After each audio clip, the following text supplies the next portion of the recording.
시작을 하도록 하겠습니다. 발과 발목 통증, 발목과 발의 통증, 1차 범인 요약표 해가지고 HGMTR, 앞쪽은 할룩스 발구스 고우트, 모톤스 뉴로마, 토우 디포미티, 레티큘라, 그러니까 지대의 포착 증후군 이렇게 표현을 했어요. 이게 할룩스 발구스, 그다음에 여기에서 통풍 생기죠. 대체로. 그다음에 지간신경종, 그다음에 토우 디포미티, 발가락 변형되는 거, 레티큘라 인트라먼트 이런 것들, 그 다음에 바깥쪽으로는 리가먼트, 전거비인대, 정비인대, 후거비인대가 늘어나거나 부분 파열되거나 완전 파열되거나, 그 다음에 바깥쪽으로 점액낭염이 있거나, 내측으로는 삼각인대가 있겠죠? 삼각인대가 있고, 그 다음에 타살터널 신드롬, 티비알 러브가 인트라먼트 되는 거, 포착증후군 해가지고 발바닥이 저린 거, 그 다음에 발 뒤꿈치로는 아킬레스 텐더나이티스, 하글랜드 변형으로 인해서 이제 아킬레스 건염 흔히 생기고, 리트로칼카니아 벌다이티스, 그 바깥쪽에 있는 서브큐타니어스 벌다이티스 이런 것들이 있고, 발바닥으로는 족저근막염, 플란타 파사이티스, 그다음에 힐 페페드 신드롬, 발 뒤꿈치에 충격 흡수 지방 조직이 있는데 그게 이제 통각 수용기가 많은 하일리 이너베이티드 조직으로 바뀌면서 통증이 생기죠. 다 만성 염증 때문에 그래요. 그다음에 루즈바디 유리체. 유리체 어디 생겼냐에 따라서 전체라고 표현했지만 어디에 통증의 특정 부위가 나타나겠지요. 류마티스 관절염 이런 것들. 그런 문제들을 일으키는 이런 내과적인 거 통풍과 류마티스 관절염 이외에는 대부분 F 가스 RA 라 이렇게 하나 더 넣었어요. 그러니까 플랫풋, 평발, 티비아리스 포스트리어 머슬이 이제 기능 부전에 빠져가지고 발 아치가 무너지는 거, 그다음에 롱 세컨드 토우, 그릭스 토우라고 그래요. 그리스 사람들이 두 번째 발가락이 이제 더 크다는 거예요. 당연히 두 번째 발가락이 크면 이제 토우업 할 때, 보행할 때 마지막 이렇게 치고 올라가야 되는데 두 번째 발가락이 크면 힘을 못 쓰죠. 그러면서 이제 외반무지 되고 변형되고 이렇게 하겠죠. 그다음에 오늘 넣은 게 티비알리스 엔트리어 하이퍼 액티베이션. 그러니까 전경골근이 이렇게 활성화되지 않으면 제대로 움직임을 못하면 말 그대로 걸으면서 자꾸 발에 걸려 넘어지죠. 나이 드신 분들이 대부분 이런 게 많은데 여러분들도 지금 한번 해보세요. 지금 이렇게 하면 되거든요. 이렇게 발을 올리고 발가락을 앞으로 이렇게 보내요. 그 다음에 이렇게 전경골근을 이렇게 이제 이 전경골근만 이렇게 반복해서 되는가. 여러분들이 안 되는 사람들은 이렇게 한마디로 하면 걸을 때 족배굴곡을 안 하고 걷고 퉁퉁거리면서 걷는다 이런 뜻이에요. 그러면 발목, 그다음에 무릎, 고관절에 엄청난 부하를 쿵쿵거리면서 주고 걷겠죠. 그런 문제로 인해서 통증이 발생하는 거. 그다음에 솔레우스 쇼트닝. 가자미근은 단관절 근육이에요. 이 가자미근이 짧아지면 도시플렉션이 안 돼요. 단관절 근육이라. 물론 이제 가스트록 맥미우스 짧아져도 마찬가지긴 한데 가스트록 맥미우스 짧아진 거는 흔하게 스트레칭해서 해결이 돼요. 근데 가자미근은 특정한 동작으로 뒤에서 설명할 건데 특정한 동작으로 정확하게 스트레칭 하지 않으면 이건 스트레칭 안 돼요. 이런 근육들이 많아요. 소흉근, 특정한 동작으로 이렇게 하는 이제 옛날에 강의하면서 다 했잖아요. 상완이두근 건 이런 것들, 그다음에 서브 오시피탈 머슬 얘네들은 이렇게 특정한 동작을 정확하게 해주지 않으면 스트레칭 안 돼요. 근육이 짧으면 못 되냐? 짧으면 변형이 일어나는 거죠. TP가 생기는 거고 이미 TP가 생겼다는 소리고. 그다음에 락커 풋, 그러니까 구름, 락커가 구름 이런 뜻이거든요. 발뒤꿈치, 발 뒤꿈치 닿기, 힐 스트라이크, 그다음에 미드 스탠스, 토우 오프. 발가락을 떼가지고 푸시 앞으로 밀고 나가는 그런 세 개의 구름이 있어요. 그런 것들이 깨지는 거죠. 토우아웃 게이트, 그러니까 팔자걸음으로 이렇게 걷는다고 생각을 해봐요. 그러면 락커오프, 이 구름이, 세 개의 구름이 원활하지 않은 거죠. 그러면 움직임의 어떤 이렇게 움직임이 보행을 할 때 이렇게 정상적인 흐름이 있어요.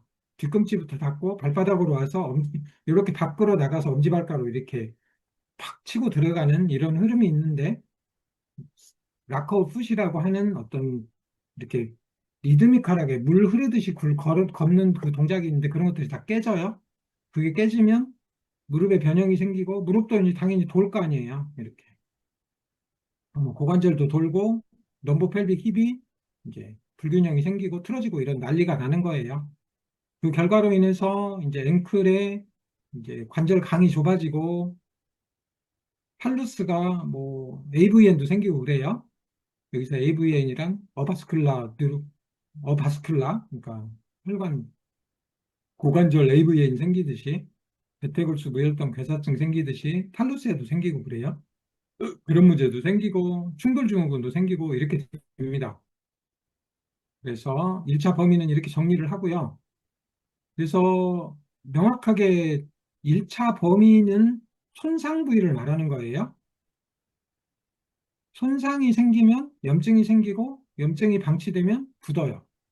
그것을 그것이 발생하는 부위가 어디다? 관절 연골, 관절낭, 인대, 건 이런 신경이 손상되는 거죠.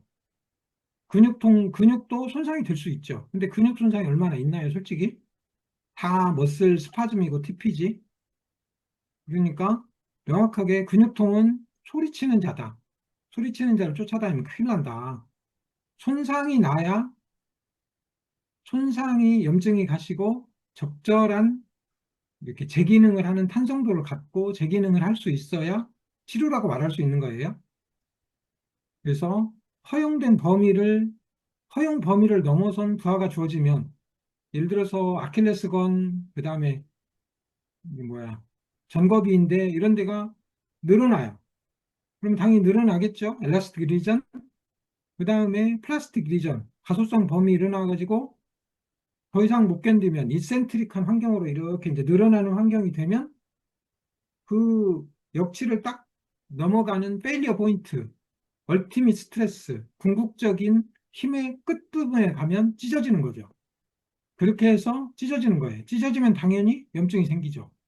그 다음에 또 하나는 이거는 이제 장력으로 생기는 거고 눌려요. 이렇게 눌리면 이제 허리 같은 경우는 눌려요. 이렇게 눌려서 막 회전 걸어서 토션 그 다음에 시어 폴스 막 이렇게 전단 부하를 걸어요. 여기가 아주 단단하게 돼 있어요. 120도 각도로 이렇게 몇 개의 층으로 이 섬유질로 이렇게 단단하게 만들어 있어요. 왜냐하면 100년을 써야 되니까. 그런데 이제 거기서 물이 빠지고 눌리고 만성염증이 생기고 이렇게 하면 이제 찢어져 버리죠. 말 그대로. 눌려서 찢어지는 거죠. 메니스커스도 그런 방식으로 찢어져요. 그러면 다 허용 범위를 넘어선 장력부와 압박부하 때문에 찢어진 거죠. 그럼 염증이 시작되죠. 염증은 3일에서 5일 걸려요. 증식기 336, 염증기 3일에서 5일, 증식기 3주 정도 걸리고 24시간에서 3주, 그 다음에 재생기 이렇게 6주 이렇게 해서 쭉 손상이 회복돼요. 2주만 지나면 굳어지기 시작합니다. 방치하고 그대로 두면. 그 시기가 이제 움직여야 할 적절한 시기인데 그대로 방치하면 굳어버려요. 그러면 굳으면 무언가 기능을 잘 못해요. 저는 어떻게 침 넣고 움직이기 테크닉, 누르고 움직이기 테크닉, 그걸 움직여주면 통증이 그렇게 이렇게 드라마틱하게 주는가를 어떻게 알아냈냐면, 이런 생체역학을 하다 보니까, 아, 굳어진 거 풀어야지. 이렇게 하면서 계속 만지고 풀었단 말이에요. 참 이상하게 감작된 통증이 만지고 풀면 통증이 없어지네? 침 넣고 움직이면 통증이 없어지네? 그러니까 만지기 싫으니까 침 넣은 거예요. 아, 침 넣고 움직이자. 아, 귀찮다. 이렇게 했는데 드라마틱하게 통증이 줄어들더라. 그렇게 발견한 거예요. 어디 책에도 있는 말도 아니고 제가 스스로 생체역학으로 환자들한테 운동을 시키다가 발견한 겁니다. 그리고 이제 만성염증은 이제 좀 복잡한 얘기인데 건생병사 네 가지를 만나 절식을 하고 그러니까 좋은 음식을 먹고 염증을 일으키지 않는 음식을 먹고 좋은 비타민, 미네랄을 공급하고 16시간 공복 혹은 2, 3일 공복을 하고 응? 미토콘드리아 신생합성 운동 요런 만성 염증을 치유할 수 있는 정확한 치료를 하면 2주, 4주, 3주면 계속 염증이 이렇게 한 7, 80%, 90%막 요 상황에서 염증이 이렇게 되던 게 2주면 20%, 제가 관찰한 느낌으로 말을 하는 거예요. 4주면 한 50%도 이 염증이 확 줄어듭니다. 아니구나. 2주면 50%, 4주면 한 6, 70% 이렇게 줄어요. 그만큼 증상이 막 한 달이면 좋아진다 이런 뜻입니다. 여러분들도 이미 그걸 경험하고 있을 거고 너무 짧게 77 프로그램이나 뭐 이렇게 너무 짧게 한 사람들은 여기까지 못 갔을 수도 있어요.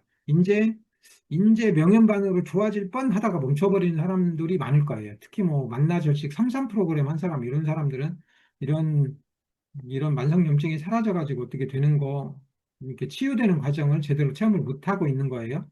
그리고 중간에 이제 염증을 잘 줄였다가 뭐 글루텐 빵 한 번만 먹으면 불 확 번져버립니다.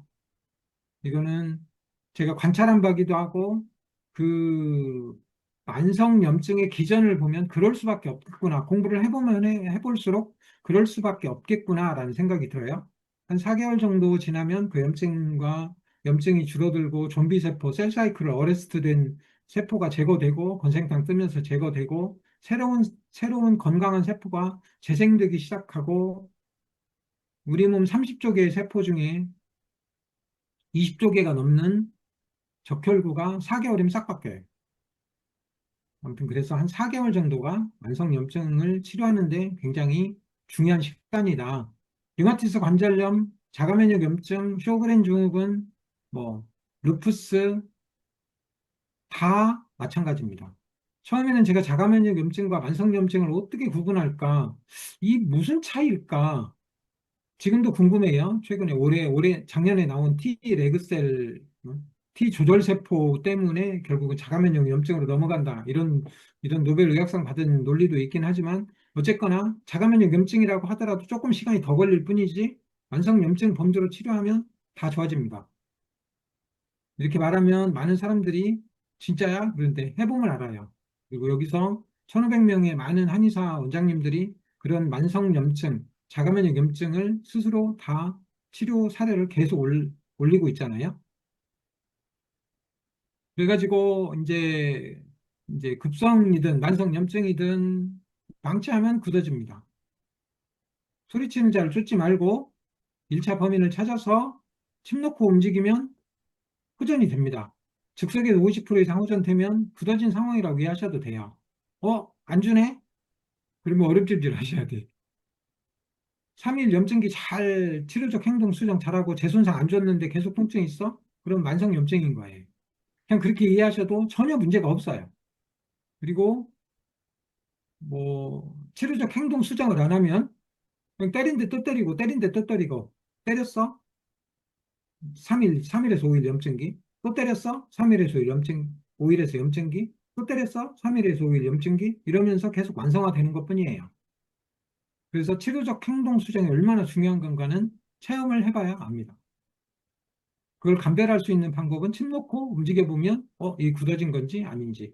병력을 가지고 추정할 수도 있고, 이런 치료 결과를 가지고 추정할 수도 있고, 왜 이런 임상적인 증상, 사인이라고 그러죠. 증상이 아니라 사인이 왜 더 중요하냐면, 혈액 검사로 만성염증을 알 수 있는 방법이 없어요.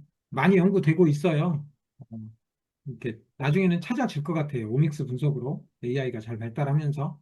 근데 지금은 야, 이거 하면 만성염증이야 라고 하는 게 없습니다. 그냥 증상으로 관찰하고 증상으로 치료하는 게 최고예요. 그래서 이제 발과 발목에 주요 랜드마크가 있어요. 사실은 이런 구조들을 외워야죠. 별 수 없이. 티비아 피블라, 팔루스, 칼카네우스, 그 다음에 나비큘라, 큐네이폼, 세 개의 큐네이폼이 있고, 큐보이드, 그 다음에 메타타살 본이 있고, 팔란지스 이렇게 있다. 몇 개의 뼈가 있다? 28개의 뼈가 있다. 28개의 뼈가 있다. 100개 이상의 인대가 있다. 33개 이상의 관절면이 있다. 33개의 근육이 있다. 내재근 20여 개, 외재근 13개. 이런 구조를 모르면 기능은 잘 모를 거다. 그러니까 만져봐야죠. 이거를 여기서 촉진의 랜드마크는 이렇게 그림으로 보여주는 거지. 이제 만져보고 그 관절면을 만져보고 뼈 구조를 만져보고 인대 구조를 만져보고 이런 촉진의 감을 세우는 것은 본인의 그냥 간절한 노력이에요. 제가 얼마나 손의 감각이 떨어지는 사람이었냐면 제가 이제 이 공부를 하게 된 게 그 물리치료사 김성준 소장님 덕분에 지금 이 공부를 하게 된 거예요. 어떤 선수 재활하는 치료실을 첨단 한방병원에서 만들어 놓고 그것을 이제 실제로 선수 재활하면서 십자인대 끊어진 애들 3개월이면 선수로 복귀시키고 메디알 메니스커스, 메디알 뭐 콜라테럴 리가먼트 이런 거 찢어지는 축구 선수들 막 2달이면 선수로 복귀시키는 과정을 보면서 이제 이런 거를 알게 됐는데요. 그 구조를 모르면 기능을 몰라요.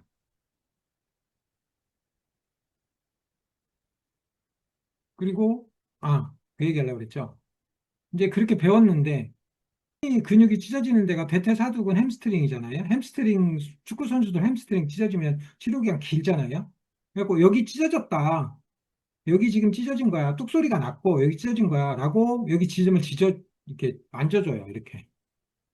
그러면 저는 만져보고 정상 쪽 만져보고 여기 병변 찢어진 그 근육 찢어진 데를 짚어주고 만져도 구분이 안 돼요.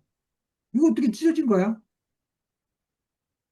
그 정도로 손감각이 안 좋았었어요. 근데 지금은 뭐 계속 관절이 만지니까 촉진 테크닉 그 이기성 원장님이 올려준 그, 그 촉진 테크닉 그 책 처음부터 까지 다 봤어요.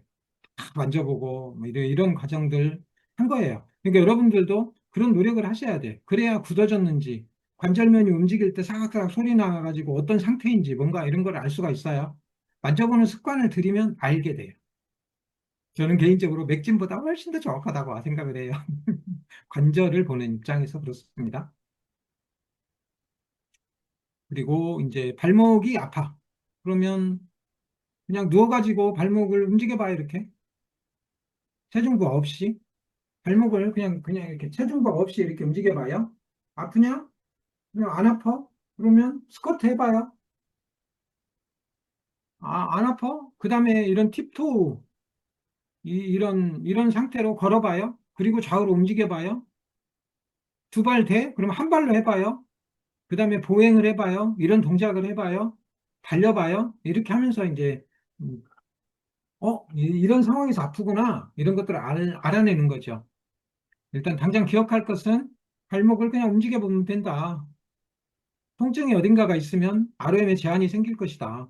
그런데 일정 정도 나아지고 나면 약간 부하를 줘서 이런 동작을 퀵 테스트로 해봐라. 이런 얘기인 거죠. 모든 관절은 다 이렇게 퀵 테스트를 할 수 있어요. 경추, 요추는 굴곡, 신전, 축굴, 회전 이런 거 해볼 수 있겠죠. 액티브로 할 수 있고, 그 다음에 의료인의 손으로 패시브로 할 수 있고 이렇게 하겠죠. 패시브로 하는 습관을 들여야 굳었는지 안 굳었는지를 알게 돼요. 어깨는 퀵 테스트 이렇게 하고 뒤로 이렇게 하고 양쪽 비교해보면 그냥 아는 거죠. 이렇게 이쪽이 더 안 되네? 이렇게 할 때 아프네? 뭐 이렇게 하면 아는 거니까.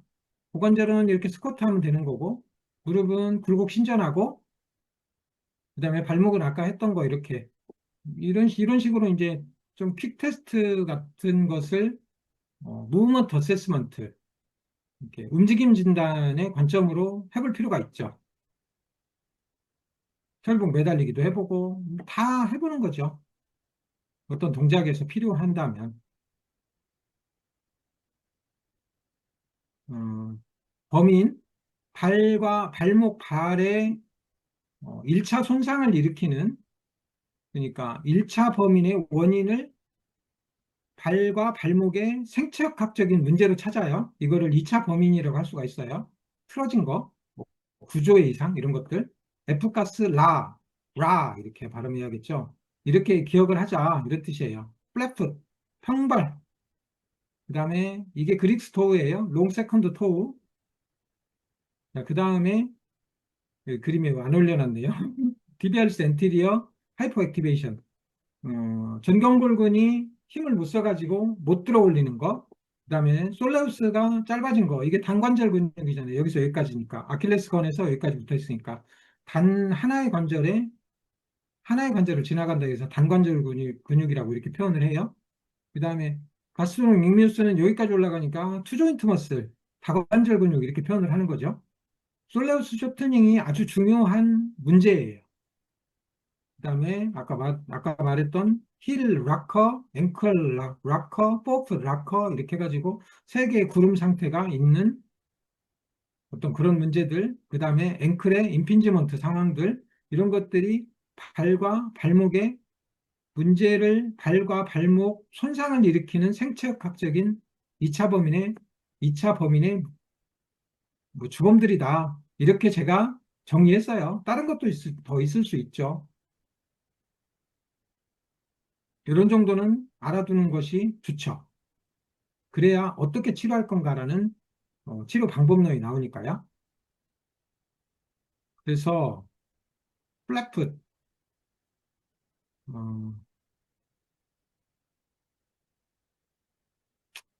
그러니까 풋 아치는 일단 메디알 롱지튜드널 아치, 이렇게 그려지는 메디알 롱지튜드널 아치가 있고 라테랄 롱지튜드널 아치가 있고 횡아치가 있어요. 트랜스버스 아치가.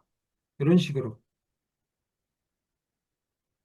여기 보면 여기가 이걸 플란타 칼카네오 나비클라 리가먼트 이렇게 표현하는데 그거를 그냥 스프링 리가먼트 이렇게 표현을 하고요. 리스프랑 리가먼트는 요거를 말해요.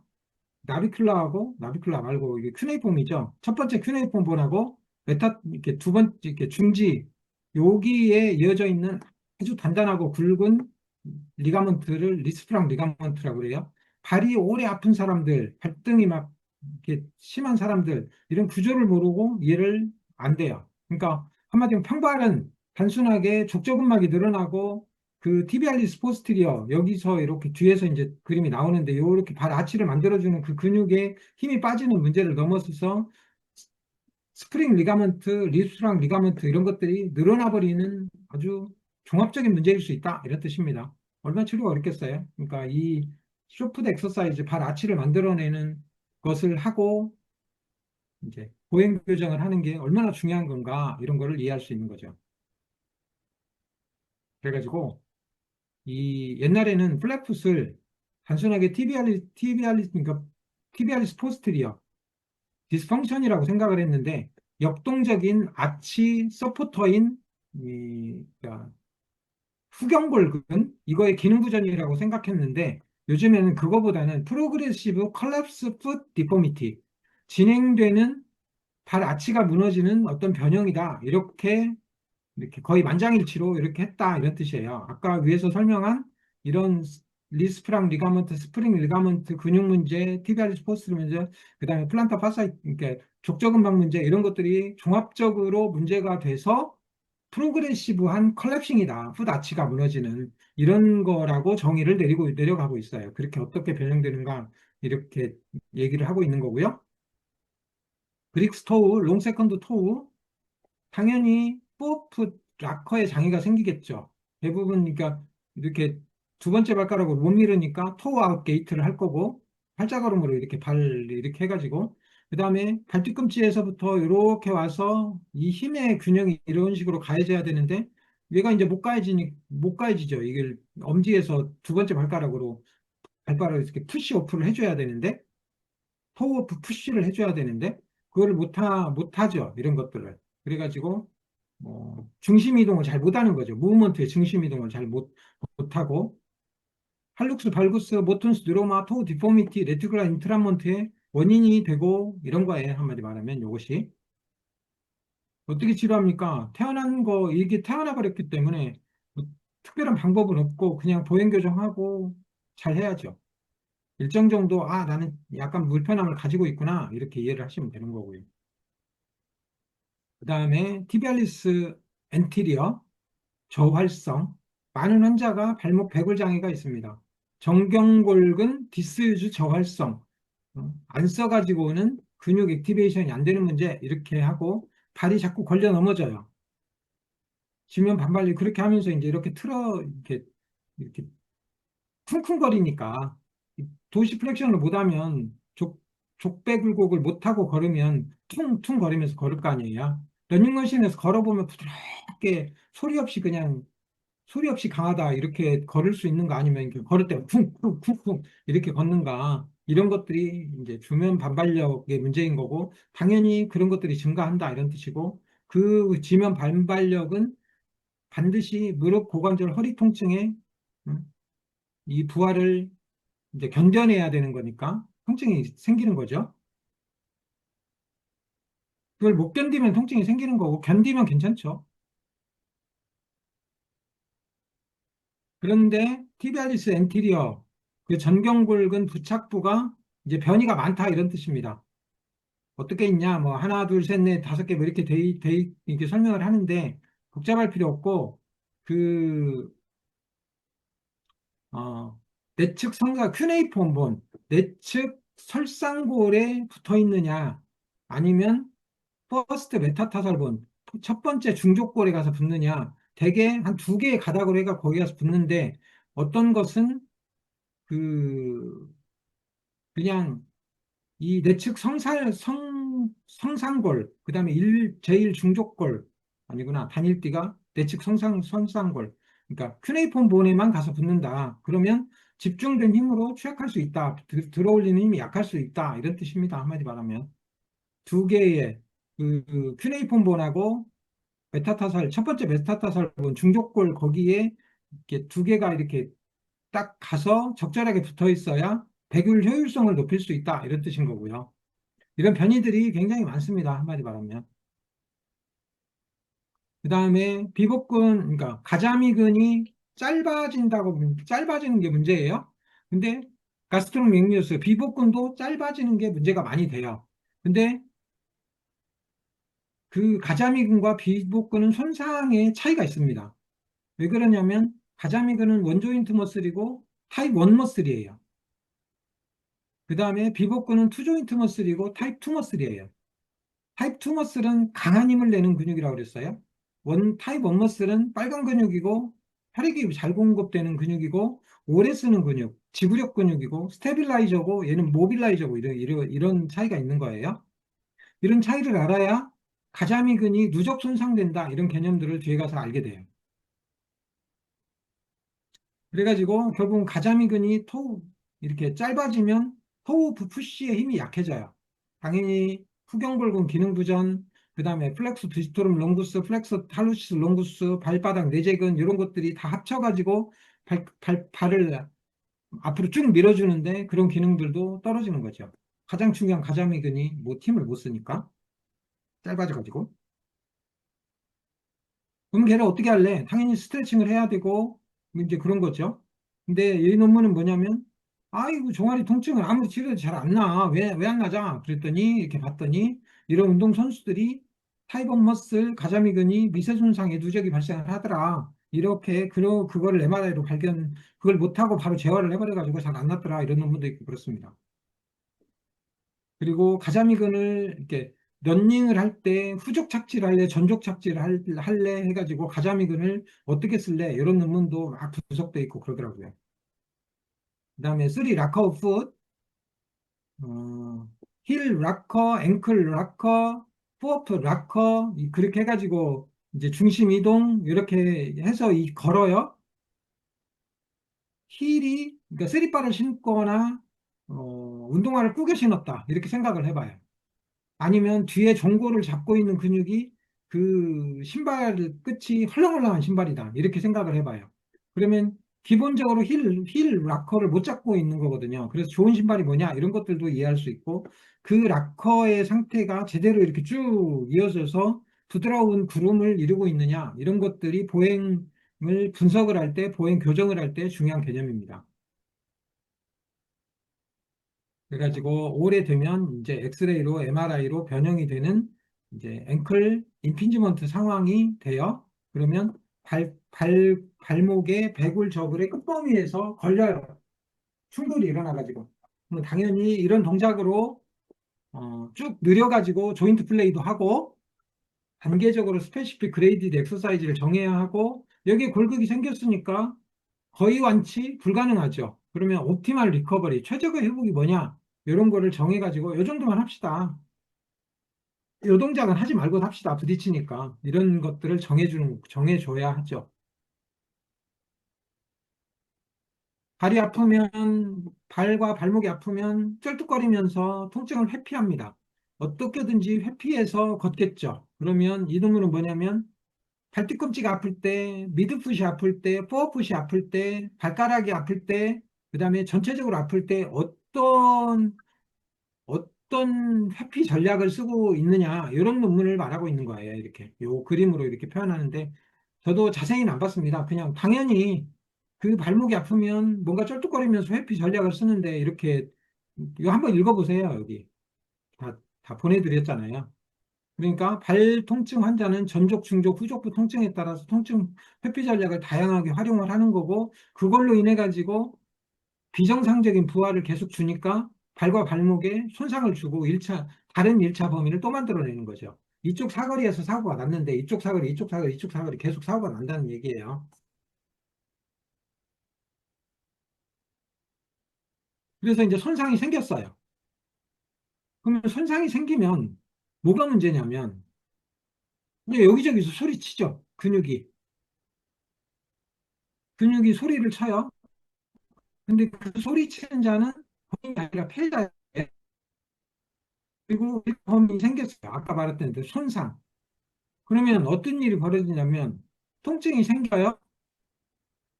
자, 어디 있냐? 어디서부터 가야 되냐? 아, 여기서부터 말로 설명해. 통증이, 그러니까 손상을 입어요. 그러면 그 손상을 보호하기 위해서 여기 촛불 여기 있잖아요. 손가락. 손상을 보호하기 위해서 통증을 이렇게 전달해가지고 원래는 대뇌로 가서 지금 촛불로 내 손가락이 타고 있구나. 그러니까 떼야지. 이렇게 해야 되는데 이렇게 안 한다는 거예요. 통증이 계속 올라오잖아요. 급한 통증이 올라오면 어떻게 한다고? 바로 반사공으로 돌려요. 그래갖고 탁 떼게 만드는 거예요. 순간적으로. 이거를 반사성 근수촉이다. 통증이 있어요. 그럼 촛불은 떼면 끝이죠. 통증이 안 오지. 근데 손상은 계속 통각이 올라가니까 반사성 근수축이 계속 도는 거야. 그러니까 근수축이 계속 일어나는 거란 말이에요. 그러면 머슬 스파즘이라고 하는 반사성 근수축이 계속 일어나면 어떤 일이 벌어져요? 그냥 바로 ATP 고갈해요. 에티올로지 파이널 트리거 포인트. TP가 왜 생겨? 가장 널리 받아들이는 모델이 뭐냐? 어?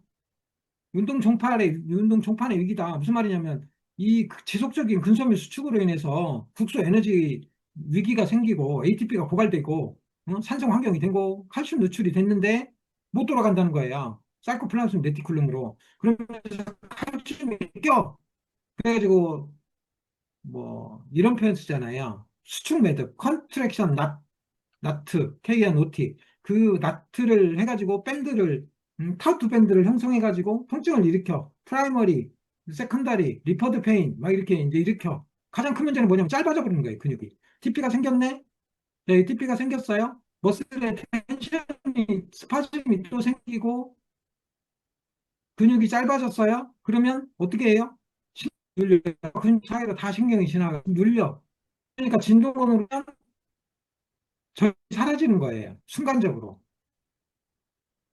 혈액순환고 머슬 쇼트닝이 일어나고 그 근육이 짧아져 버렸네. 그럼 관절 움직임도 안 되죠. 그러니까 잠 안 오고 뭐 이런 상황으로 막 돌아요. 근데 우리는 여기까지만 보자는 게 근육이 짧아졌네. 포착된 그러니까 신경 통증. 그 다음에 짧아졌네. 힘을 못 쓰네. 그러니까 인터넷이 불안정. 잠시 다시요. 인터넷이 불안정하니까 다시요. 근육이 짧아졌네. 신경이 포착됐어요. 통증이 발생했어. 당연히 근육이 힘을 못 써. 짧아진 상황에서 힘을 못 쓰는 상황에서 관절을 움직여. 관절이 부딪혀. 그래갖고 손상을 일으켜. 이렇게 계속 사이클을 돈다는 거예요.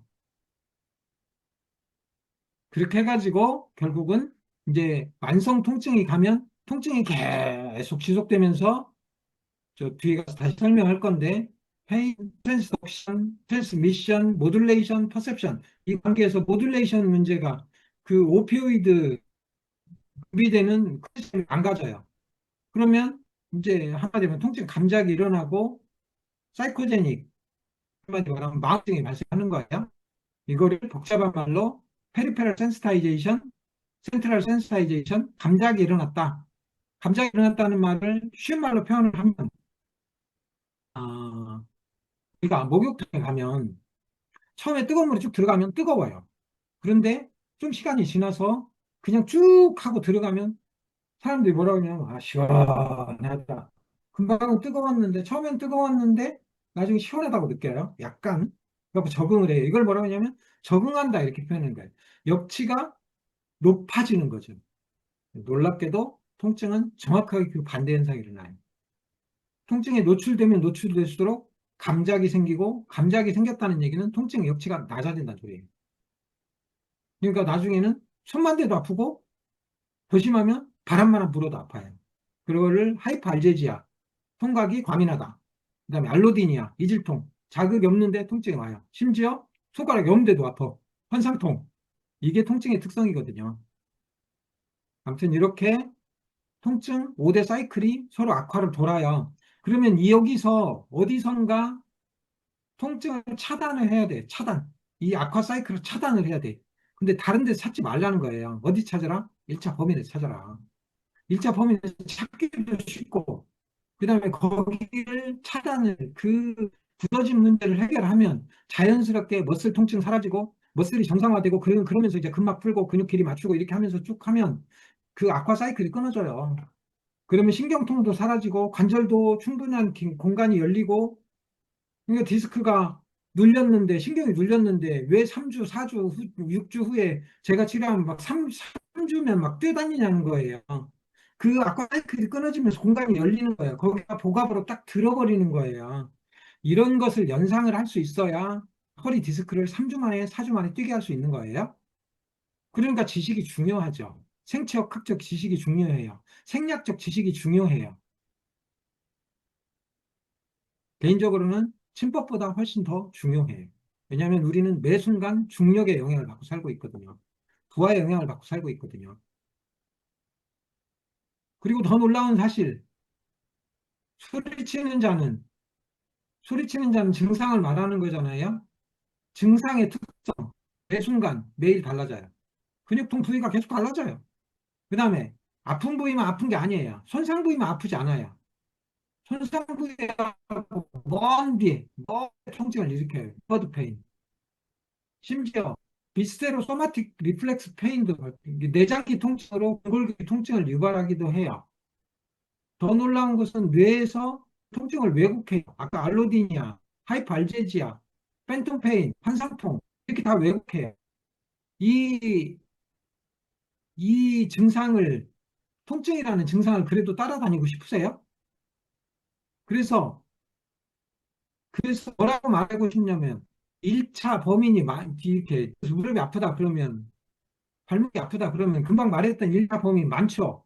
많아요, 알아요. 그러면 그 많은 범인을 다 찾으라는 거예요. 어쩔 수 없으니까.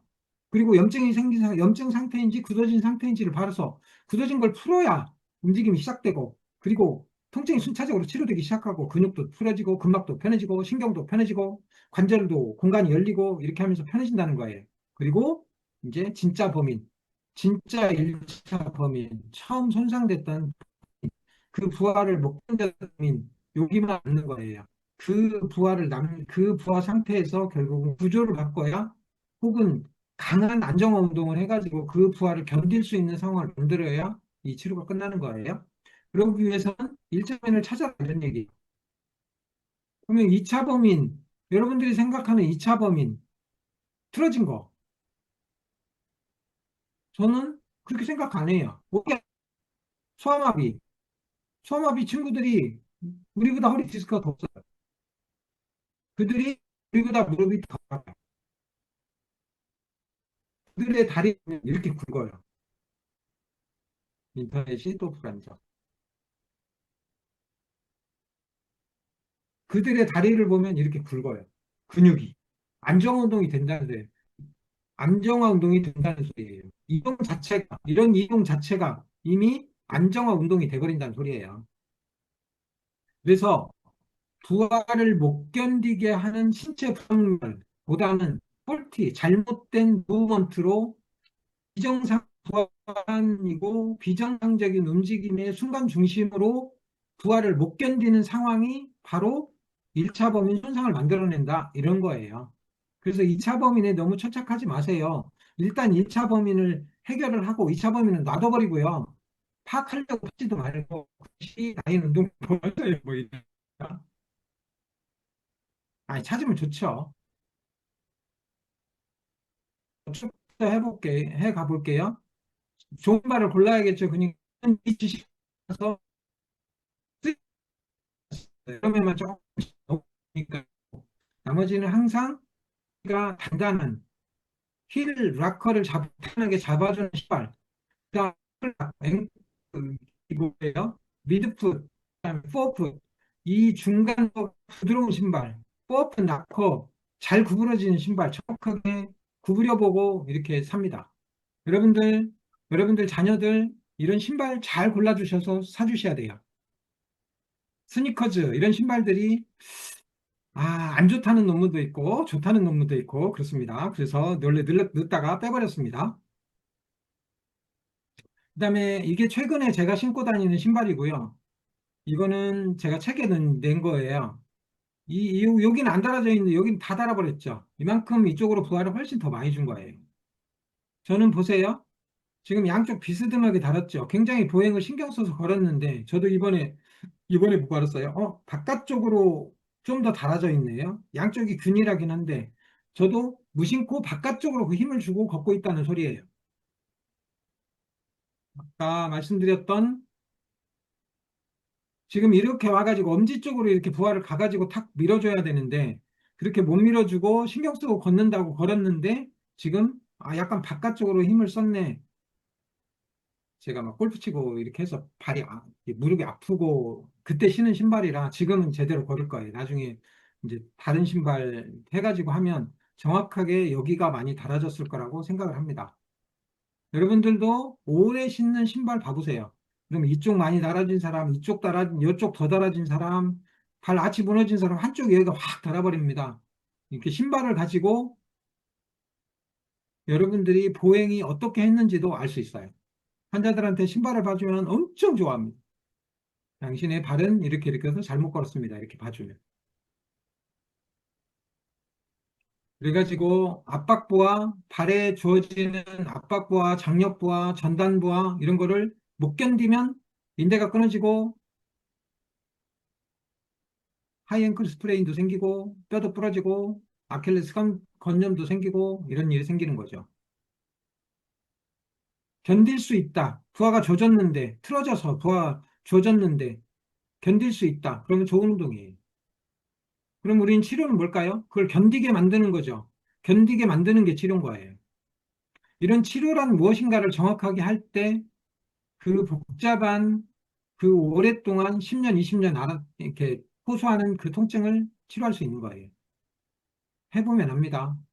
이런 막 연골이 다 달아가지고 이렇게 한 사람도 결국은 아치 만들어내고 발뒤꿈치 힐 레이즈 하는 운동하고 이렇게 해서 다 힘 생기면 그냥 걸어 다닙니다. 안 아프게. 해봐야 압니다.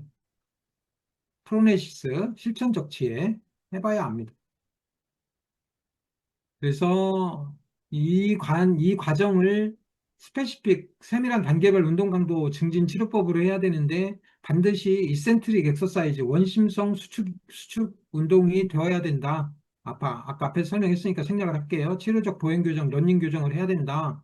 이런 것이 필요하고 발목 안정화를 위해서는 발 아치 말고요. 발 아치를 만드는 운동은 뒤에서 다시 설명할 거고 발목을 안정화하는 운동은 이버전 운동을 하세요. 이런 세라밴드 전에 아이소토닉 장비로 하기를 바라지만 이런 장비 살려면 복잡하니까 세라밴드로 하셔도 돼요. 이버전 해가지고 이렇게 페로네우스 머슬들을 이제 강화하고 티비알스 엔티리어 도시플렉션 하는 근육들 강화하고 힐 레이즈 들어가지고 이렇게 저항 운동 해라. 그러면 발목 통증은 그냥 대체로 1차 범위 잡아놓고 손상 부위 잡아놓고 굳어진 거 푸른 다음에 요 세 가지 동작으로 대충 걷는 데는 아무 지장 없이 해결될 수 있습니다. 그런데 지금 걷는 거 말고 나는 등산 다니고 뛰어다니고 배드민턴 치고 테니스 치고 싶다. 그러면 차원이 다른 얘기를 해야 돼요. 아이소키네틱으로 스트렝스닝 테스트도 할 수 있고 저항 운동도 할 수 있고 아이소토닉 강도를 계속 높여가지고 할 수도 있고 밸런스 테스트를 해가지고 균형 운동이 잘 되는가 보고 스타메트릭스 운동으로 이렇게 균형 검사를 하고 이렇게 해도 통증이 없을 때 이 말이 중요한 거예요. 이렇게 해도 통증이 없을 때 비로소 보수에서 토구에서 균형 운동을 하고 그것을 한 다음에 이제 협응력 운동, 그 다음에 이런 점프, 플라이오메트릭스, 점프하는 피봇, 민첩성 운동을 하는 단계에 복잡한 손수재활 같은 걸 할 때 이제 달릴 수 있는 거예요. 여기까지는 포기하고 우리는 일반적으로 환자들한테 요 정도라도 해줘야 된다. 아, 기본적으로 관절 굳어진 거, 손상, 1차 손상 부위를 치료해갖고 나아져서 그냥 보행하는데 안 불편합니다. 보행 교정했는데 안 불편합니다. 그러면 이런 거 안 해도 되는데 계속 했는데 안 나아. 그러면 이런 동작 운동 운 좋으면 서너 번만 하면 그 근육이 딱 힘을 쓰면서 그 관절을 보호해가지고 안 아파버리는 경험들을 몇 번 경험하고 나면 야, 이 안정화 운동법이라는 게 엄청나게 중요한 거구나 라는 것을 알게 돼요. 여러분들이 지금 허리로, 어깨로, 발목으로, 무릎으로 이런 것들이 지금 치료가 안 되고 있는 이유가 이런 안정화 운동으로 이렇게 관절의 어떤 부드러운 움직임, 그 부하를 견뎌내는 상황을 못 만들었기 때문에 그래요. 이런 것을 만들어내는 데까지는 엄청난 상상력이 필요합니다.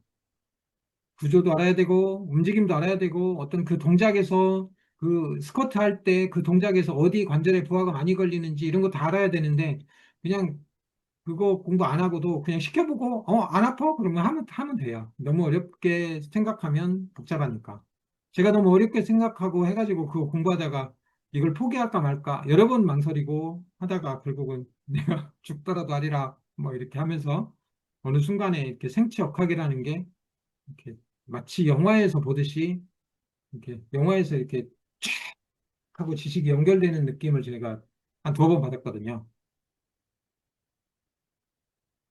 발 앞쪽의 통증, 팔룩스, 발구스, 고우트, 모턴스, 뉴로마, 토우, 디포미티, 레티나, 굴릉, 인트란먼트 요거를 보여주고 있습니다. 팔룩스, 발구스, 외반무지, 팔룩스, 발구스는 아주 흔한 변형입니다. 유병률은 많게는 65%, 체중과는 명확하게 무관하다고 계속 여러 논문에서 밝히고 있고요. 나이가 많을 때, 그리고 여성들이 더 많다. 여성들이 24%라면 남성이 7.6%밖에 안 된답니다. 그리고 이런 거 할룩스 발구스가 완전히 이렇게 심한 변형은 어려울지 몰라도 그냥 가벼운 변형은 토우 스프레드 아웃 엑서사이즈, 포어풋 에비덕션 엑서사이즈로 개선됩니다. 얼마 전에 지의정 원장님이 그 지금 개선되고 있는 사례 올려줬잖아요. 한번 얘기 좀 해주세요.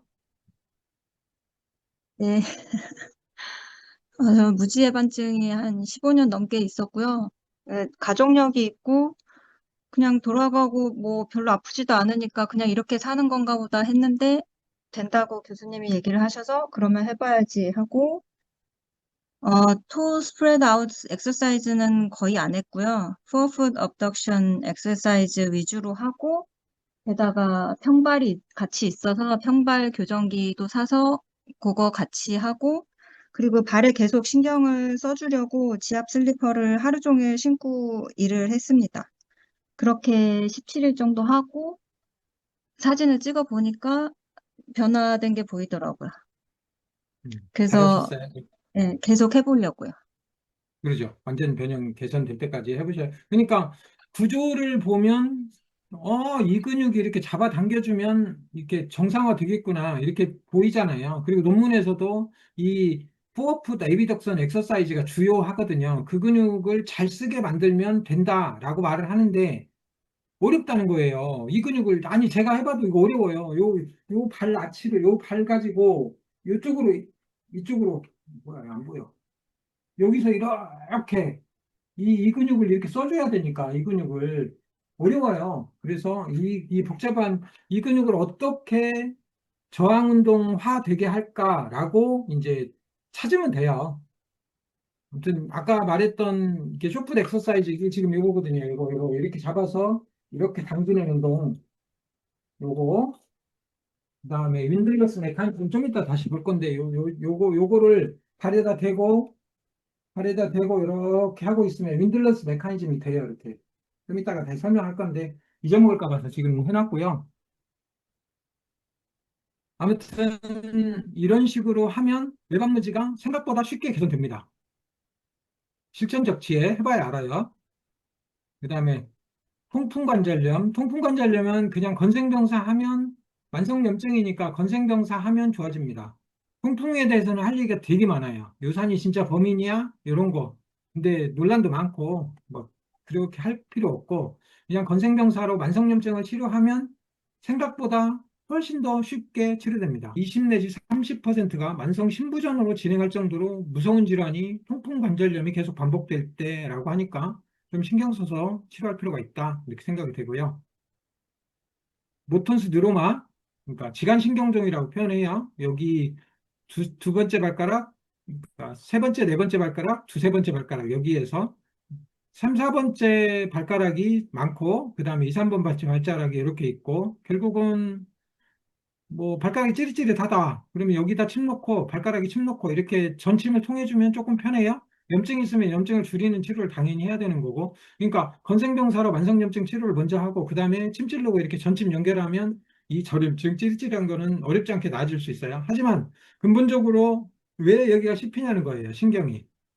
왜 이렇게 이 공간에서 그 나치가 깨지 무너지면서 잘못된 보행으로 인해서 계속 그 사이에서 씹힌 거예요 신경이. 그러니까 풋 아치를 만들어내는 앵클 안정화 운동하고 풋 아치를 만들어 가지고 그런 운동을 하고 보행 교정을 일정 정도 하려는 노력을 하면 금방 해결될 수 있어요. 이런 방법이 아니면 요거는 치료가 거의 불가능합니다. 그러니까 뭐 수술하고 난리죠. 레티나쿨룸 인트라먼트. 그러니까 이 지대라고 그러죠, 지대. 우리가 손목에도 지대가 있고 다 싸고 있어요, 이렇게. 뭔가 이 굴곡근 여기 있는 굴곡근, 요런 건들을 그냥 놔두면 이렇게 터져버릴 거 아니에요. 그러니까 잡고 있거든요. 이 지대가 발목이 티비아리스 엔티리어가 잘 안 움직이고 뭐 이런 문제가 생긴다고 생각을 해요. 도시 플렉션 안 되고 플란타 플렉션 잘 안 되고 이렇게 그런 동작을 안 했다고 생각을 해보고 여기를 보세요. 그러면 이 사이에 있는 뭐 신경, 건들 다 그, 그 뭐야, 지대, 한마디로 벨트로 꽉 물려버린다는 소리예요. 건과 지대가 유착이 된다 그런 뜻이에요. 페로니알 러브가 인트라먼트 생길 수도 있고 여기 이런 인트라먼트가 생길 수도 있고. 아, 이걸 몰랐어요. 이게 지금 옛날에는 제가 산 것은 그것만 있었거든. 괄사잖아요. 그 따뜻한 자극하고 진동 자극만 있어가지고 별로 힘들고 불편하고 그냥 진동만 대충 하자 이렇게 했는데 이 마이크로 커런트가 장착되어 있는 거예요 이게. 그러면 이런 신경통에 TP에 이거 이거 제가 유용성을 나중에 좀 써보고 이것도 이 신경이 눌려가고 있는 이런 문제들, 특히 이런 쪽에서 걸려가지고 신경이 눌린 거, 그냥 물리적으로만 떼내려면 힘든데, 그 마이크로 커런트라고 하는 그 전기 자극을 주면서 이렇게 그거를 괄사 형식으로 떼내고 진동근을 한번 하면 아마 요거는 등 쪽 그 흉추 압박 검사하면서 막 거기서 신경이 이렇게 떡져가지고 문제가 나타나는 통증 이런 것들까지도 치료하면 제가 보기엔 대길입니다. 오늘 봐가지고 지금 여기다 넣어놨는데 이런 데에다 치료하면 좋겠다 이렇게 생각을 합니다. 나중에 제가 좀 더 써보고 영상으로 올라올 거예요.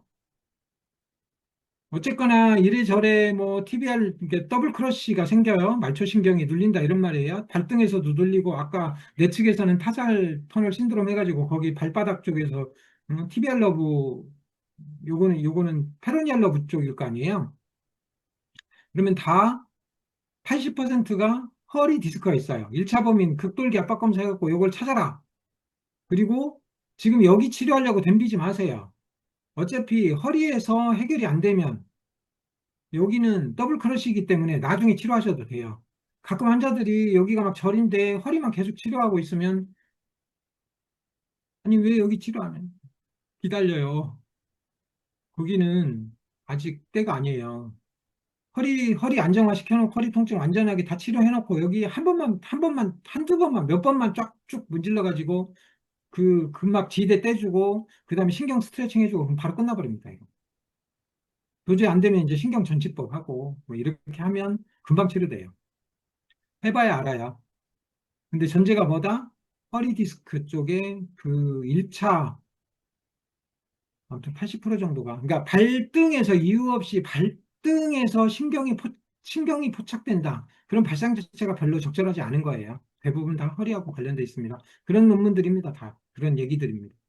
아무튼 다시 시작하도록 하겠습니다. 잊어먹기 전에 요게 지금 그 발 아치 아까 솔레우스 스트레칭 할 때 쓰는 그 이렇게 아치를 만드는 이런 거예요. 이런 거 사가지고 한의원에 하나 비치해 놓고 그 솔레우스 스트레칭 해주고 그러면 좋죠.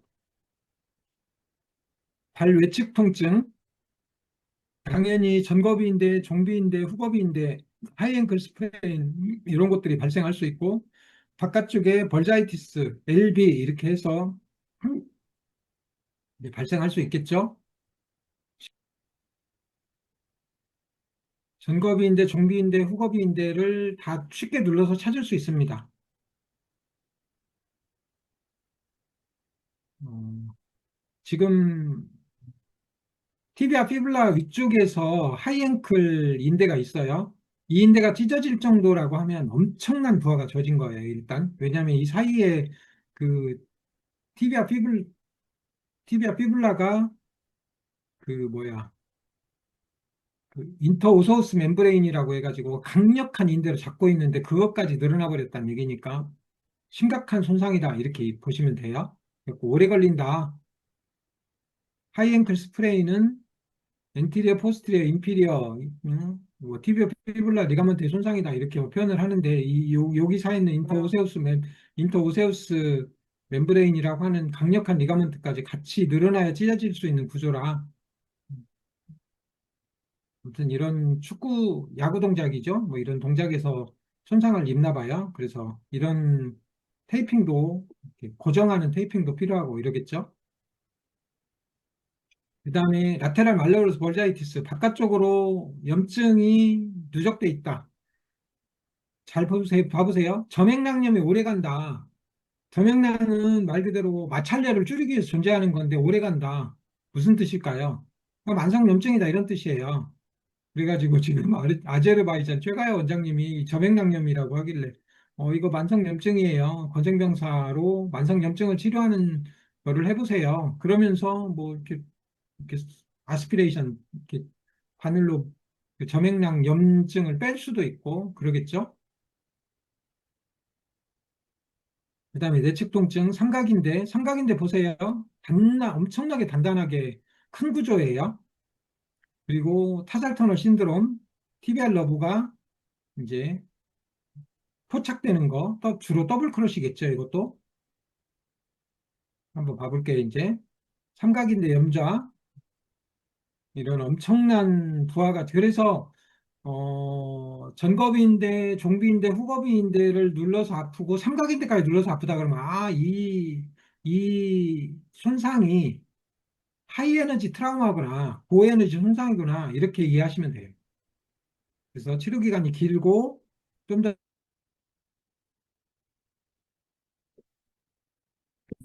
늘어나면 인대가 손상되면 이렇게 여기다 뭘 넣었어야 되는데 안 넣어버렸네.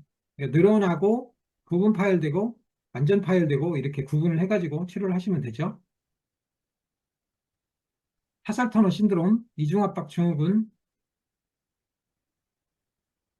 그죠? 이제 여기서 눌리는 건데 허리에서 눌린다. 주로 허리에서 먼저 눌린다. 그걸 고려해서 반드시 치료를 해라. 이런 얘기고요. 그 솔레우스가 이런 식으로 변이가 있답니다. 다양한 방식으로. 저희가 한번 다시 설명 안 할 거예요. 호전이 안 돼. 이렇게 예를 들어서 타살터널 신드롬 발바닥 저린 게 호전이 안 돼. 그러면 뭘 고려해야 돼요? 무조건 당뇨를 고려해야 돼요. 어떤 대사성으로 염증이 생기는 CIDP, 크로닉 인플라메이터리 디미엘리팅 폴리뉴로패시 이런 만성 염증성 질환 이런 것도 고려하고 결핵량 뭐 중금속 이런 것들도 다 고려하고 이렇게 해야 되는 거예요. 그런 치료는 조금 어렵고 복잡하죠. 길고. 그 TBR 러브가 이렇게 변이가 있습니다. 다양한 방식으로.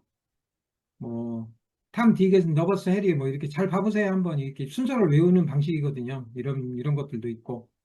그래가지고, 요 얘기를 좀 하려고요. 발바닥 저림의 원인들이 신경포착 이외에 다른 문제들이 많아요. 뉴로패시라고 이렇게 표현을 하는데, 당뇨병성 신경병증, 당뇨 환자 50%가 발저림이 있습니다.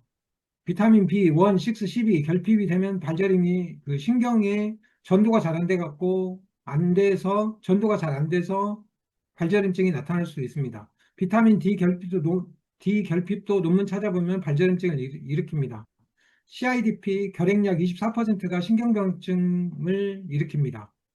그다음에 중금속, 비소, 카드뮴, 납, 순 이런 것들이 다 뉴로패시를 일으킬 수 있는 발바닥 전증의 원인들입니다. 그래서 신경 포착 이외에 이 진동건으로 여기를 이렇게 해가지고 뗐어. 신경 스트레칭으로 뗐어. 그런데도 똑같이 저려. 그러면 바로 이런 거 고려하면 돼요. 당뇨 있으십니까? 뭐 하십니까? 뭐 이렇게. 이런 문제 있어도 일부 포착된 게 있기 때문에 증상이 일부 개선되긴 합니다. 대부분. 그다음에 발 뒤쪽 아킬레스 건염, 그다음에 리트로칼카니얼 벌사이티스 이렇게 있어요. 아킬레스 건은 뭐 이센트릭한 환경에 쓰여진다 이런 표현을 지금 하고 있는 거고, 그다음에 이 리트로칼카니얼 벌자, 서브큐타니어스 벌자 이런 게 있고, 여기 보면 볼록 튀어나와 있죠. 이거 하굴랜드 디포미티 이렇게 표현을 해요. 요걸 여기에서 아킬레스 텐던도 벌자이티스 좀 심각하게 발생할 수 있다 이런 얘기입니다. 아킬레스 텐던 일반인들한테 6%, 달리는 사람들한테 쿵쿵거리면서 달리는 사람한테 50%까지 흔하게 발생할 수 있다. 아킬레스 건 손상 기전은 원심성 수축과를 견디지 못해서 발생한다. 아킬레스 건은 건초가 없다. 뭐 이제 이런 거 한번 읽어보시고요. 그래가지고 이제 그러면 염증이 생겼다. 아킬레스 건이 염증이 생겼다. 이런 말이 뭐냐면 콜라겐이 배열이 이상해졌다. 그리고 여기 보면 액티베이티드 마크로파지야.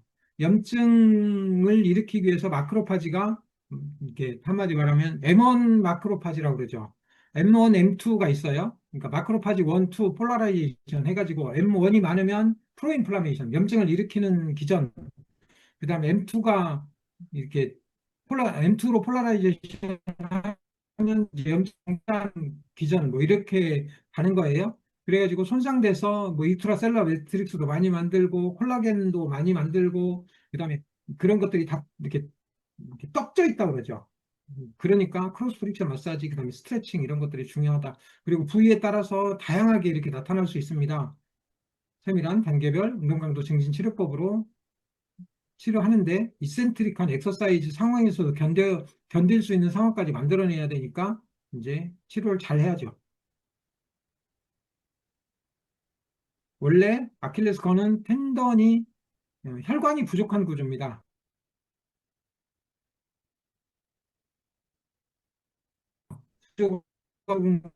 근위부, 원위부 이렇게 혈관이 어바스큘라 존이 존재한다는 거예요. 그러니까 하이포바스큘라라고 표현할 수도 있고 뭐 한마디 말하면 혈관이 잘 공급되지 않는 공간 이렇게 하니까 아킬레스건이 언제 잘 파열되냐면 40대에서 50대 넘어가는 데서 지는 젊은 줄 알고 뛰어다녀요. 근데 몸은 아킬레스건은 스트레칭도 안 하고 웨이가 해가지고 이제 물이 빠지고 푸석푸석한 동아줄 같은 상황에서 툭 끊어져 버린다 이런 뜻입니다. 극상근건도 하이퍼바스큘라한 구조가 여기가 존재한다 이런 뜻이고요. 이 솔레우스가 이제 변이가 있는데 어떤 변이가 있냐면 근육은 바이페네이션 이렇게 라인 오브 풀 당겨지는 힘의 뭐 그 견인선 이렇게 표현을 하잖아요. 그 선이 있는데 바이페네이션 뭐 유니페네이션, 그다음에 넌 페네이션, 아예 페네이션이 안 돼 있고 그냥 이렇게 이런 구조도 있다 이런 뜻입니다. 그 구조에 따라서 그리고 막 벌어져 있기도 하고 이렇게 하면서 그 구조적으로 통증을 잘 일으킬 수 있다 이런 뜻입니다. 기능을 잘 못할 수 있다 이런 뜻이고요.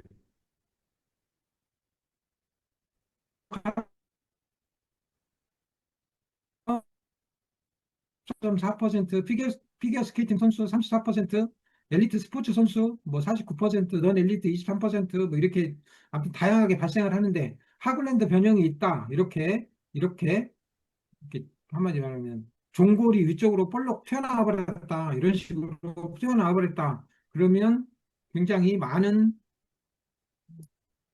통증의 원인이 된다. 이런 뜻이에요. 하글랜드 변형은 2%에서 6% 정도라고 하는데 병원을 찾는 사람은 한 30에서 50% 이렇게 된다. 그러니까 여러분들도 한두 번은 볼 수도 있었을 것 같은데 저는 못 봤어요. 그러니까 이렇게 많은데 왜 못 봤지?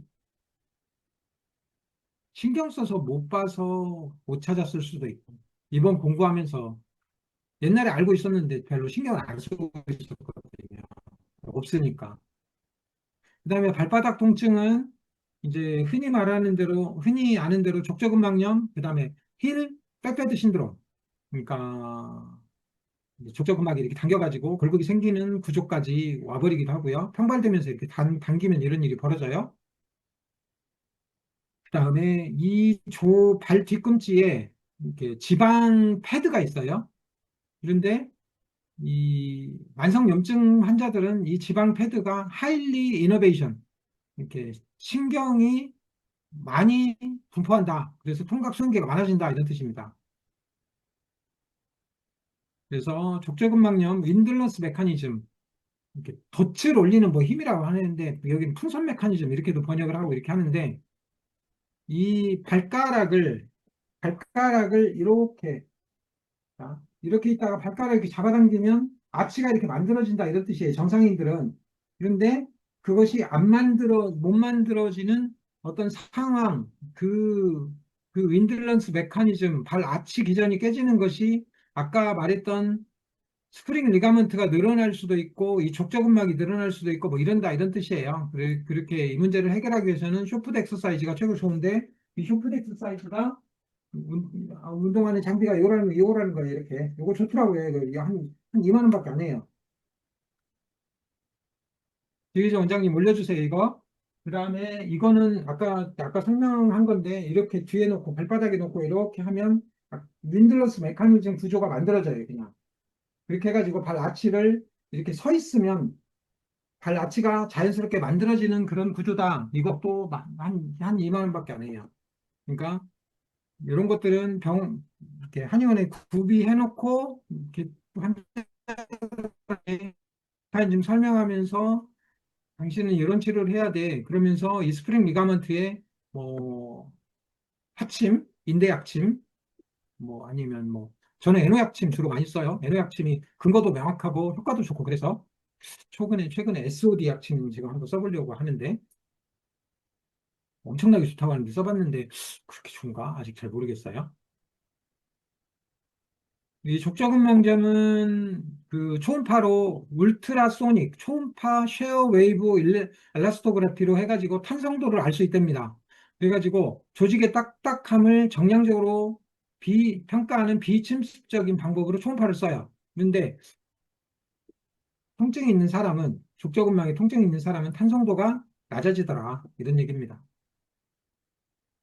힐 페페드, 힐 페페드 신드롬, 만성염증을 치료해야 된다. 이런 말 계속 반복을 했고, 읽어보세요. 이게 충격 흡수 장치가 이제 망가지는 그런 구조고 이런 변화는 노화로 인한 지방 패드, 뭐 탄성 구조 저하를 반영하고 발바닥 통증 뭐 이런 거의 원인이다. 이런 얘기인데 뭐 이게 말이 복잡하죠. 이게 만성염증이라는 소리입니다. 이 힐 백패드 신드롬하고 그러면 족저근막염하고 통증을 구분을 해야겠죠. 거의 위치도 비슷하고 이렇게 하니까 그럴 거 아니에요? 엑스레이 촬영해서 이렇게 볼 수도 있죠. 이렇게 생겨버렸다 그러면 이제 치료 이런 거 안 나아진다고 생각하죠. 다 나아요. 다 나아요. 만성염증 없애고 발아치 만들어내고 보행 교정하면 다 나아요. 일단 다 나아요. 아무리 체중 높아도 다 나아요. 제 경험으로는 그래요. 다 좋아질 수 있어요. 그런데 이 힐뼈뼈드 신드롬은 밤에 양측성으로 만성염증이기 때문에 양측성으로 오고요.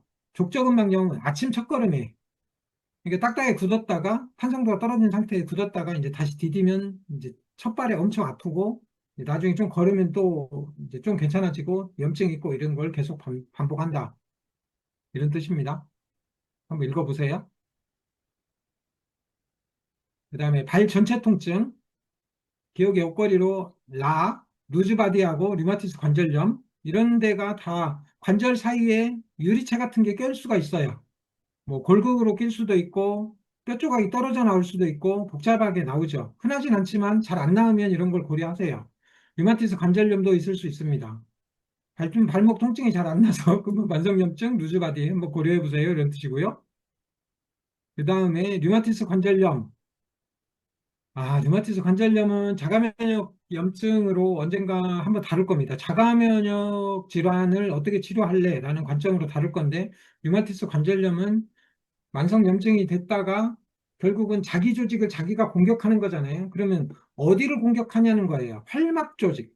이 시노비알 멤브레인의 안쪽에 혈관이 있고 뭐랄까 각종 세포가 많은 활막이 있어요. 뭐를 분비하는 활액을 분비하는 활막이 있어요. 시노비알 멤브레인 이렇게 표현하거든요. 그 조직에 그 조직에 자가면적 염증이 생기는 겁니다. 류마티스 관절염 환자의 69%가 발과 발목의 통증으로 호소하고요. 손가락만 통증을 호소하는 게 아니라 그 중에 뭐 70%가 양쪽으로 통증이 오니까 아주 거의 죽겠죠. 못 걸어 다니니까 아파서. 근데 류마티스 관절염이 놀랍게도 나을 수 있다는 얘기입니다. 완전 변형되는 건 힘들겠죠. 근데 초반에 류마티스 관절염은 건생병사 엄밀하게 하면 그냥 뭐 일반적으로 만성염증 한 3, 4개월 난다 그러잖아요. 근데 류마티스는 한 6개월 잡아야 됩니다. 그러니까 자가면역 염증은 그냥 한 6개월 생각하시면 돼요. 경험적으로 그렇습니다. 그래가지고 평발이 되면 플랫풋이 되면 이 논문이 뭐냐면 평발이 되면 무릎 관절염 한 20%가 증가하더라. 왜냐하면 평발이 되면서 이 티비아 엑시스 그러니까 피모 엑시스가 있고 티비아 엑시스가 있는데 이것이 이제 이렇게 변형되면서 안쪽에 부하가 훨씬 더 걸린다. 그래서 모든 사람들이 나이가 들면 오다리 변형으로 이렇게 변형이 생기는 이유가 이렇게 뭐라 그럴까 무릎의 내측의 부하를 증가시키는 방향으로 문제가 일어납니다. 이런 뜻이에요. 그래서 무릎 관절염이 한 20배가 증가합니다. 그래서 평발 치료를 하는 그 쇼프트 엑서사이즈, 티비알리스 포스트의 디스펑션 엑서사이즈, 윈들러스 메커니즘을 이용해서 하는 그런 치료들이 어쩌면 정말로 중요한 거죠. 발 치료할 때. 뭐 인솔 좀 이따 뭐 여러분들 다 뭐 인솔 얘기도 막 물어보고 그럴 건데 미리 답변을 하면 계속 발 아치는 변할 거 아니에요? 그러면 인솔 한 번 비싼 신발을 맞췄어. 그 깔창을 깔았어. 그러면 또 바꿔줘야 되는데 그걸 어떻게 할 거냐? 너무 심한 사람은 결국은 인솔을 권유하지만 저는 그래서 인솔 치료를 아예 하지 않습니다. 그래서 발 아치 회복 운동법, 쇼프트 엑서사이즈 이렇게 표현해요. 쇼프트 엑서사이즈, 토우콜 엑서사이즈 두 개 섞어서 하시면 돼요. 이 책에 이렇게 자세하게 써놨고요. 세밀한 단계별 운동 강도 증진 치료법 해가지고 뭐 500g, 1kg, 2kg, 그다음에 뭐 10kg, 뭐 운동 선수들은 요거 15kg까지 25에 3세트를 해냅니다. 강력하게. 저는 10kg로 한 25에 3세트 할 수 있어요. 그 다음에 그 TBRS 후경골근 저항 운동을 어떻게 하는 게 좋을까? 복잡해요. 근데 이런 식으로 이렇게 힘을 쓰면서 하면 이렇게 무게도 줄 수 있고 이게 메디슨 볼이잖아요. 세밀한 단계별 운동 강도 증진 치료법으로 할 수 있겠다. 이렇게 생각이 돼요. 전제가 뭐냐면 1차 범인, 손상, 그 부위가 치료가 된 다음에 하셔야 돼요. 그게 치료가 안 된 상황에서 이렇게 하는데 거기 통증이 생기면 어떻게 될까요? 부딪혀가지고. 머슬 스파즘이 생깁니다. TP가 생깁니다. 근육이 짧아집니다. 다시 부딪힙니다. 신경이 포착됩니다. 통증이 만성화되는 거예요. 그래가지고 이제 발목 아픈 사람한테 발목 아픈 사람을 그러면 하품 사슬 결국은 지면 반발력으로 이렇게 이제 올라갈 거 아니에요. 부하를 견뎌야 될 거 아니에요. 관절 반응력이라고 해가지고 그놈이 반발력보다 세야 이제 그 관절이 견딜 거 아니에요. 그러면 발목을 급한 놈 1차 범위를 치료를 했어요. 염증을 치료하고 관절 굳어진 걸 치료하고 안정 운동을 해가지고 버티게 만들어 놨어. 그럼 그 다음에 어디를 치료할 거냐는 거예요. 그러면 그냥 외우세요. 코어 운동. 허리를 럼보펠빅 힙을 치료해라. 고관절을 치료해라. 무릎 안정 운동해라. 급한 불은 1차 손상 치료하는 거고 남아있는 불구비 순서는 이런 거다. 그렇게 해놓고 보행 교정을 해라. 이런 뜻입니다. 염증 기를 고려를 해갖고 치료하세요. 그거를 여러 가지 조합으로 해가지고 치유 과정의 시간축을 놓고 이걸 염증을 치료할래, 2단계를 치료할래, 요거 치료할래, 지금 허리 치료할래, 무릎 치료할래, 발목 치료할래 이런 것들을 같이 고려할래 이런 것을 이미지네이션 하라는 거예요. 그래서 imagination is more important than knowledge. 지금 하는 지식보다 훨씬 더 중요하다는 거예요. 중요한 것은 급한 불을 빨리 끄세요. 염증은 바로 줄입니다. 굳어진 거는 즉석에서 통증이 줄어듭니다. 잠불 반드시 끄세요. 잠불 반드시 끄는 방법이 코어 운동, 고관절 안정 운동, 무릎 안정 운동이다. 이렇게 말하는 거예요. 이 책에 쓴 말이에요. 그 다음에, 풋 리플렉솔로지 이렇게 표현을 해요. 그러니까, 리플렉스라는 말이 무슨 말이냐면, 반사한다. 이렇게 직접적으로 패스웨이 길로 연결되어 있지 않다. 이런 뜻이잖아요. 어, 윌리엄 피츠제럴드라는 사람이 1872년에 그 뒤로 뭐 우리 동양인들 그다음에 많은 사람들이 이 발을 만져가지고 발을 치료해가지고 리플렉솔로지로 치료를 많이 했다 이런 뜻입니다. 저도 여기에 굉장히 많이 공감을 합니다. 그래서 발 치료가 굉장히 중요할 거다 이렇게 생각을 하고요.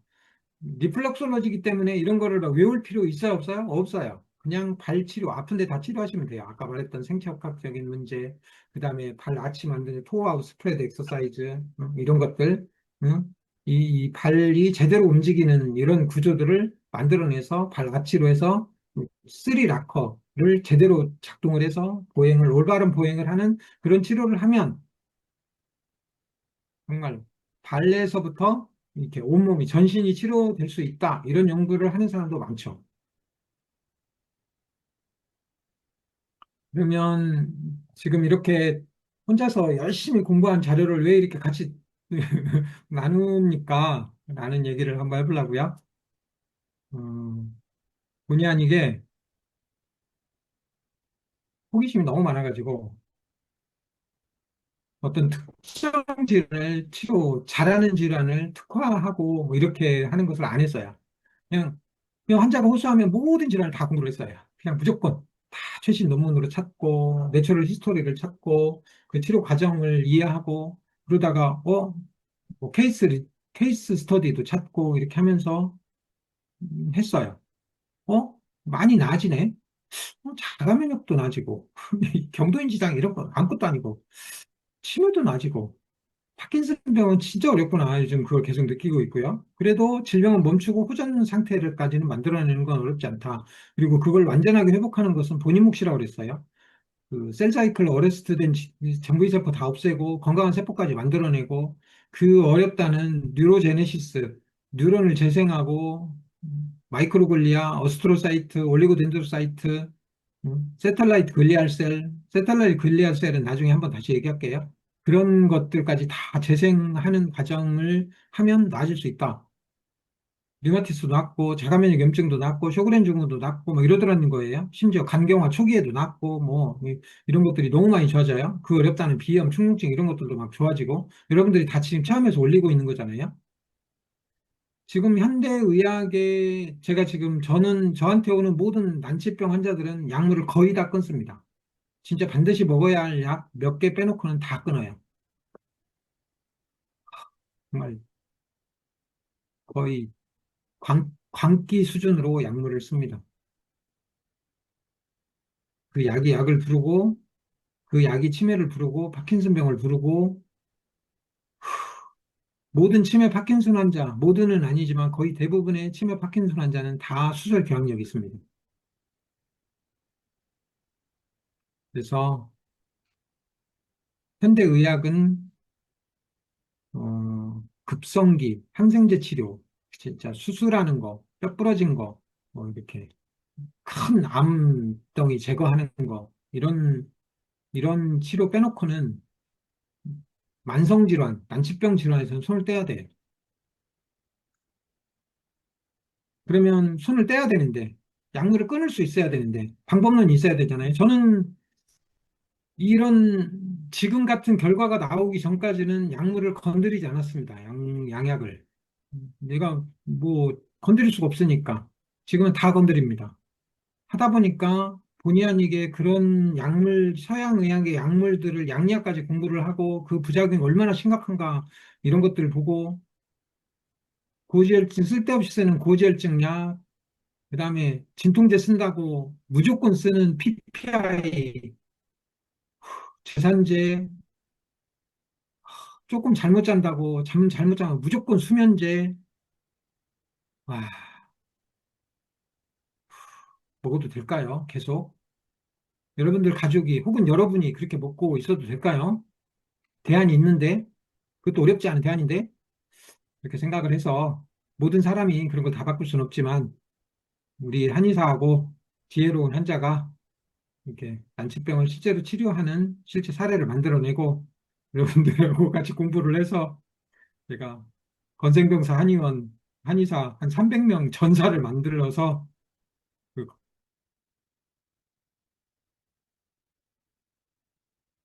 나중에 건생병사 한의원 지도 그러니까 우리 설문지 조사 답변해 주세요. 그러면 잘 답변해 주고 저하고 친하게 지내세요. 그러면 저하고 친하게 지내시라니까 일정 정도 실력이 지나면 언젠가 저는 제가 이렇게 10년, 20년 우리 제가 이렇게 문채연이 계속 활동을 하면 문채연이 뭐야? 건생병사가 뭐야?